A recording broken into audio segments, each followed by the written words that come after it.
Alright guys, we got Jackson in the chair. We're going to do a bald fade. If you pay attention to the bald guideline, we're going to follow the shape where we connect it to the length on top. So if you guys see the shape on top, we're going to do our bald guideline in the same exact shape. And I like to punch this in, guys. This is a Andis Slimline Pro.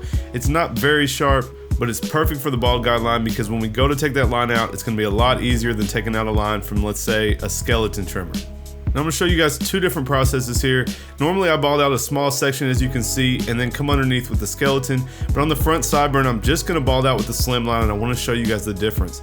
So if you guys pay attention, you can see his hair follicles. You can tell how bald the slimline is getting him. So you can really still see the hair follicles. You guys can tell there's still some hair there, and the shaver's going to have a much more difficult time. So we're going to start out, guys, we're going to take the shaver up about a ½ inch below the trimmer line that we started with. Now that's a problem I see a lot of time, guys. You're going to take the shaver way too high and go all the way up to the bald guideline, and that's going to be hard to take out. So if you guys pay attention, I made a hard line, and now I'm going to tap my shaver on that line. Sometimes I'll move down. You guys see I'm just basically trying to blend that in and get rid of that shaver line. And you see that tapping the shaver is doing that.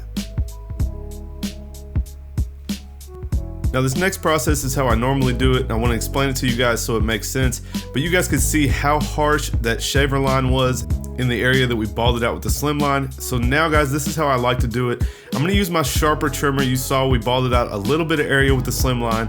Now I'm going to come under it with the sharper trimmer. You guys should already be able to tell the stubble is a little bit less defined. That's going to do two things here, guys. It's going to leave less of a shaver line when we do use the shaver, and the shaver is going to have a lot easier time balding out behind the skeleton. So if that makes sense, guys, the slim line leaves it a little bit longer. The shaver has to work a little bit harder, and there's a bigger difference between the shaver and the slim line. So when we do the slim line first and then the skeleton, it's a little bit shorter, and then we do the shaver underneath that. We're doing 3 lengths basically within one section.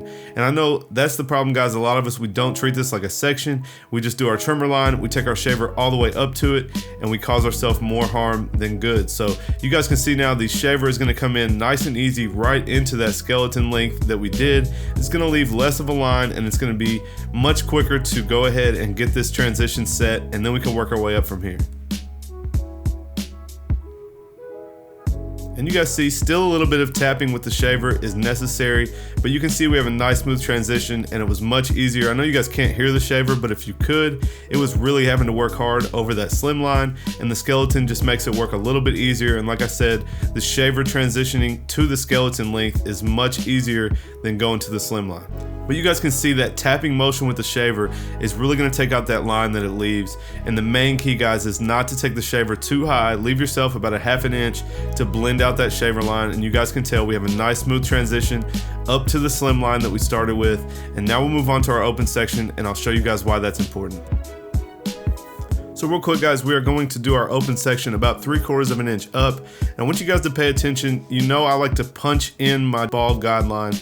And the reason being, guys, now that we have the open section done, you can see we have a very defined bald guideline. So if you guys scoop your line in, sometimes it's not as neat, and that's going to affect the end result. So a lot of people do it different ways. You can do it that way, but the reason I like to do it that way, guys, is I have a nice defined bald guideline, and now I can come in and take it out nice and easy. So remember, guys, we punched it in with the slim line. So what we're going to do first is just barely scoop that line up with the same trimmer that we put it in with. And you guys will see how easy that trimmer line comes out. So we're not going to use our clipper closed yet. We're just going to bump that up, and you see that took that line out, and we have a nice, clean, consistent section to work our way up into.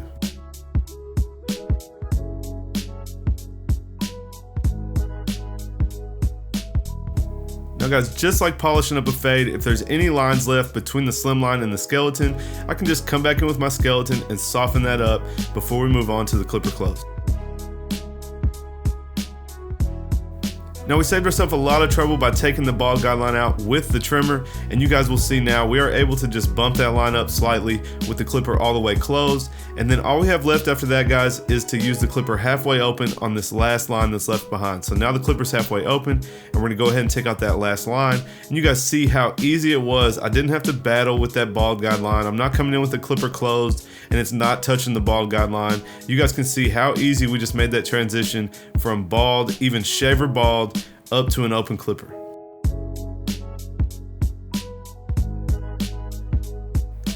Now I hope that that was helpful for you guys. Watch it again if you need to. Really break that down. It really should simplify things for you guys, and you should never be battling a bald guideline again. But real quick, I want to go ahead and walk you through the rest of my steps. Just as simple, guys, just to make it really easy for you guys moving forward to do your fades. And I will go ahead and show you guys the rest of the steps I do. We started with a number 2 on top. Now we're gonna come in with our open 1, and basically, guys, you can see we are flicking out, making our next guideline another 3/4 of an inch up. The guideline isn't super noticeable because we are flicking out, but we want to stay really consistent with how far we go up as we work our way across the same guideline. And again, guys, we're following the shape of the open guideline that we have. So we're gonna go ahead with our 1 open. We started with the 2 closed right above that. You guys can see it's basically blending in. We will have to use our 1.5 a little bit to clean that line up, and then we can work on that bottom guideline. So now we're coming in with the 1.5, guys. The 1.5 is halfway open. You should not use the 1.5 or the half for a whole section. It is only to connect the 1 to the 2 and the open section to the 1. So you can see with it halfway open, I'm going right through that line above the open 1, and it should connect all of that together, leaving only the line at the bottom between the open section and the 1.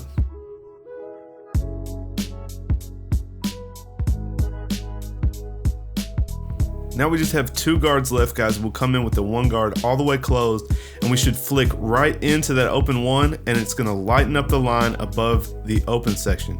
So you guys see we still have a hint of that line left, but we should be able to flick up to the open 1, right below where we did the open 1 with the 1 closed, leaving just that little bit of a line behind. So we don't wanna see a guideline here, guys. Again, if you put a little bit of a line in, open up your lever and take it out, but then we can come in with the half guard and blend all of this together, and we'll be done with this side.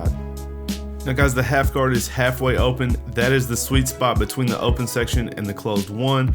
Again, you guys should not be using this for a whole step. It will throw off the look of your blend, so you do not want to use it for a whole step. It is only meant to be used halfway open and right between these 2 sections. And you guys see we're just going through here, cleaning up the last little hint of a line, and we should be done with this side. Now, of course, if you need to polish, if you need to get any guards back out, you can. I may go back to an open clipper if I need to and clean up below this. Just depends on how the fade comes out. Jackson has that dark coarse hair, so sometimes it does take a little bit of detailing, but I believe I'm just gonna line it up after this. I just wanted to show you guys how quickly we can go through that process and how simple it needs to be. I hope you guys aren't overcomplicating it. I hope this breaks it down for you and you guys can take something away from this process.